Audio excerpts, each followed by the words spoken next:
Bonsoir Véronique Lefebvre Desnouettes. Bonsoir. Alors vous êtes psychiatre, gériatre à l'hôpital Émile Roux dans le Val-de-Marne. La semaine prochaine c'est la semaine bleue, qui est une semaine consacrée aux personnes âgées, aux retraités. L'occasion de se pencher sur leur place dans notre société. Et alors c'est justement ce que vous faites dans votre livre. Vieillir n'est pas un crime. Pour en finir avec l'agisme, c'est aux éditions du Rocher. Vieillir n'est pas un crime. Pourquoi ce titre ? C'est un titre qui est très polémique, très fort, parce qu'on criminalise nos vieux. Les vieux qu'on ne veut pas voir, qu'on met très loin dans des EHPAD innominés et si mal nommés. Donc on les assigne à résidence, ils n'ont pas demandé ça. On les isole, ils n'ont pas demandé ça. On les prive de la liberté d'aller et venir, comme des criminels, et ils me le disent d'ailleurs au quotidien. C'est très fort ce que vous dites. C'est très fort, mais c'est très vrai. Vous parlez de l'ambivalence, effectivement, qu'on peut ressentir vis-à-vis de la vieillesse. Déjà dans les termes utilisés, c'est le début de votre livre. Vous les citez, antique, caduc, croulant, décrépit, fragile, gâteux, vieillard, vétéran. Et j'en passe. Qu'est-ce que ce champ lexical-là raconte ? Il raconte notre ambivalence. Le fait qu'au-delà de cette borne, votre ticket n'est plus valable. C'est-à-dire qu'on assigne très vite un vieux à son âge. Et on l'a vu avec la crise Covid, où sur des critères d'âge, on a dit ils n'ont plus accès à la réanimation. C'est tout à fait scandaleux. Vous dites qu'il faut s'emparer du sujet. De toute façon, on n'a pas le choix, puisque on vit de plus en plus vieux. Regardez ce chiffre. Dans 30 ans, il y aura 4 millions de personnes en perte d'autonomie. C'est presque 2 fois plus qu'aujourd'hui. Oui, on pourrait parler de pandémie grise, mais pour moi, c'est une chance. Ce n'est pas qu'un désastre de voir nos aînés vieillir et vieillir bien. Quand vous dites qu'on maltraite quelque part nos aînés, ça veut dire quoi très concrètement ? Je pose la question parce que dans votre livre, vous décrivez un constat qui est parfois très inquiétant.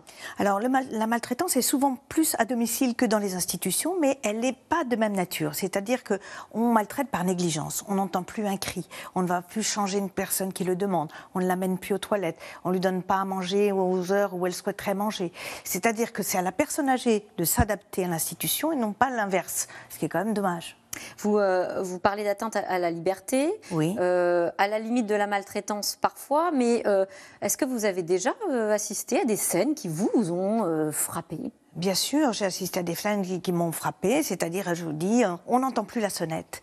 À moi, au secours, on vient me chercher, moi qui suis médecin, oui. C'est moi qui amène la personne aux toilettes, mais je ne trouve pas que c'est dégradant, je trouve que c'est formidable et qu'il faudrait que nos personnels ne se blindent pas et répondent à ces appels. Alors, comment justement mieux accompagner nos aînés le gouvernement a parlé de ce fameux plan grand âge. Alors, il n'a pas été appliqué, mais il y a quand même eu un coup de pouce, 400 millions d'euros pour l'aide aux personnes âgées, une promesse de 10 000 créations de postes dans les EHPAD. Est-ce que ça va dans le bon sens, par exemple ? Ça va dans le bon sens, mais ce n'est pas suffisant. C'est-à-dire qu'il faut des formations de terrain, il faut rendre ce métier appétant et compétent. Il faut retrouver la fierté de soigner nos aînés dans le grand âge. Moi, j'ai toujours vécu, je suis d'une famille nombreuse, avec ma grand-mère maternelle, qui avait une démence parkinsonienne, qui délirait, mais ça a toujours été un bonheur et on l'a accompagnée jusqu'au bout. Oui, mais vous vous rendez bien compte que tout le monde ne peut pas vivre avec ses parents, ses grands-parents. Dans notre société d'aujourd'hui, bien sûr, ce n'est pas possible. C'est une famille nucléaire aujourd'hui. Mais il faut avoir confiance dans nos soignants pour pouvoir leur confier leurs aînés qui sont avec de grandes dépendances. Vous pensez qu'il y a un déficit de temps ou de formation ? Oui, il y a un déficit de formation et de temps. C'est-à-dire que maintenant, le management, c'est un management qui quantifie. On compte les heures. Par exemple, on demande à mes aides-soignantes de faire, en une matinée, 20 toilettes. 20 toilettes C'est-à-dire, en une seule matinée ? Oui, 8 minutes et elles me disent, avec leurs mots à elles, je n'ai plus le temps de faire qu'un tête-cul avec le gant de toilette. Bon, ça, c'est pas acceptable. C'est l'usine, quoi. C'est des petites toilettes. Oui, c'est-à-dire que les personnes âgées deviennent des objets de soins et plus des personnes âgées qui ont besoin de soins. Vous voyez, la différence est ténue, mais elle est très importante. Ce serait possible de faire autrement ? Ça serait possible. Comment vous faites avec vos aides-soignants ? Alors, on se modélise, on vient, on explique comment il faut faire une toilette, comment est-ce qu'on peut faire de façon que ce ne soit pas la bagarre, que même ça en soit 8 minutes, c'est ça ? même en 8 Alors, minutes. comment on fait ? Eh bien, si elle veut vraiment pas, c'est pas grave, je repasserai tout à l'heure. On diffère, on met de la musique, on prend un gant de toilette très, très agréable, très doux, et on dit je commence par la main, je remonte, etc. Et ça prend pas plus de temps, et c'est tellement plus agréable. Est-ce que vous comprenez que ces pistes-là, cette loi grand âge ait toujours été différée? Comment expliquer ça? C'est incompréhensible, mais la psychiatre que je suis va vous dire que ça vient du déni de nos hommes politiques. Pourtant, nous avons actuellement un jeune président de la République. Alors, c'est peut-être et gouverner, c'est prévoir. Et donc, c'est très, très important. Je lui dirais, si j'avais l'occasion de le rencontrer, mais monsieur le président de la République, on juge une société à l'aune dont elle traite les aînés.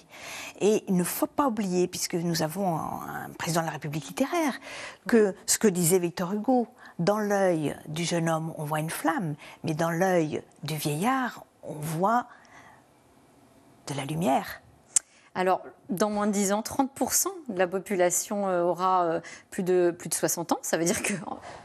Ça confirme un peu ce que vous dites. Ça nous concerne aujourd'hui tous. Oui, on pourrait presque parler de pandémie grise, mais bon, il ne faut pas affoler les gens. Je pense que c'est une chance.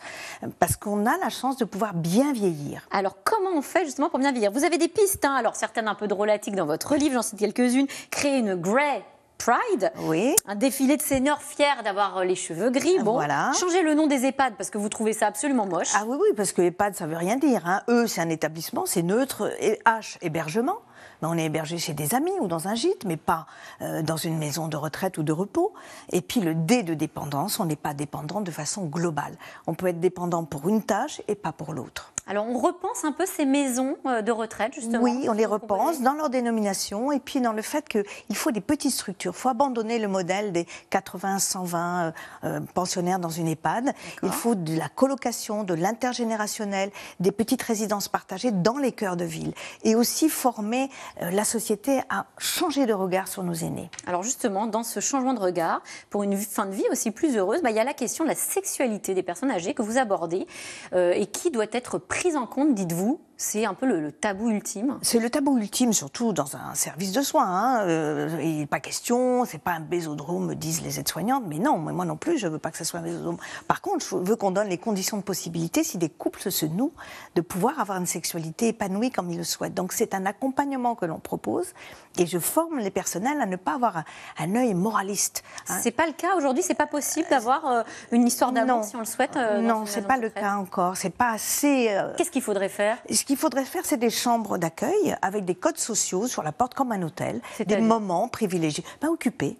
Voilà, occuper, la possibilité d'avoir un lit à deux. Oui, c'est vrai qu'il n'y a que des lits simples. Exactement. Et puis surtout, ne pas former les personnels à ce qu'il n'y ait pas ce rejet moraliste. Ils ne sont pas là pour ça. Si, l'amour est très très bon à tout âge, pour les hommes comme pour les femmes. Ça protège du cancer de la prostate, ça protège de l'Alzheimer, ça protège l'ostéoporose puisque votre cerveau est oxygéné et puis c'est le meilleur des somnifères, le plus naturel. Vous avez des demandes, vous les voyez parmi les personnes que vous accompagnez? Oui, bien sûr, quotidiennement. Alors c'est toujours présenté comme un problème et moi j'en fais une solution. Et on finira par cette vieille dame que vous citez dans votre livre qui s'appelle Thérèse Claire, 80 ans, et qui vous dit « Ces messieurs ont parfois des difficultés, ces dames n'ont plus la même fermeté, on n'est plus du tout dans la performance, mais on devient beaucoup plus attentif au plaisir de l'autre. » Oui, bien sûr. Merci Véronique Lefebvre-Desnoëttes. Et vous l'avez compris, vieillir n'est pas un crime, il faut lire ce livre, c'est aux éditions du Rocher. Tout de suite, c'est dans l'air, bonne émission.